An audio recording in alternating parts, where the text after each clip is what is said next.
Every day at a set time, Mark's watch lights up and he drops everything to leave the house. At that same moment, his partner David's wristband also lights up. The second it does, both men appear in front of a strange machine. They press a few buttons, close their eyes, and the next thing they know, they wake up inside a space capsule. When Mark reaches the control room, David is already monitoring the instruments. The two men are astronauts carrying out a mission deep in space. After their ship is damaged by debris, Mark gets ready with David's help, puts on a spacesuit, and heads outside with repair gear to fix the exterior. After the repairs, Mark comes back inside the ship, and the two catch up on each other's lives. Their counterparts on Earth don't interact, but up here, they really are close teammates. A new technology lets astronauts keep working in space while still living a normal life on Earth. Once everything is done, both men return to their separate homes. But that night, something goes horribly wrong. In the middle of the night, David wakes up to a noise downstairs. He grabs a baseball bat and carefully goes down to check.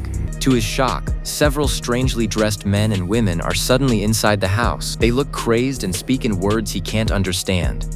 At first, David thinks they're burglars, but then the man leading them orders the others to slam him onto the table. They clearly know exactly who he is.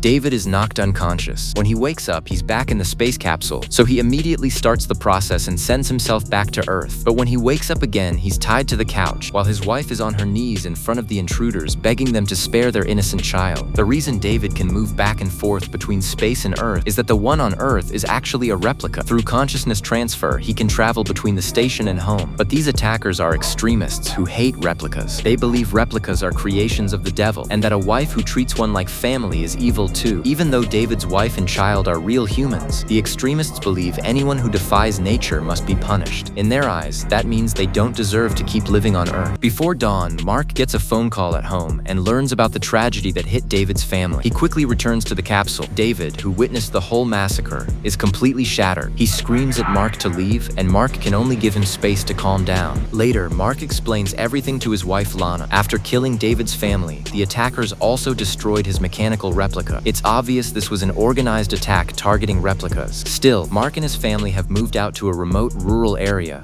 so they should be relatively safe. In the days that follow, David throws himself completely into the mission and grows increasingly withdrawn. His family's funeral is held soon after, and he watches the entire service by livestream from space as waves of grief and rage crash over him. While Mark spends ordinary days on Earth with his family, David can only sit alone inside the cold ship. With his family and normal life gone, he drifts through the dead silence of space and slowly loses his will to live.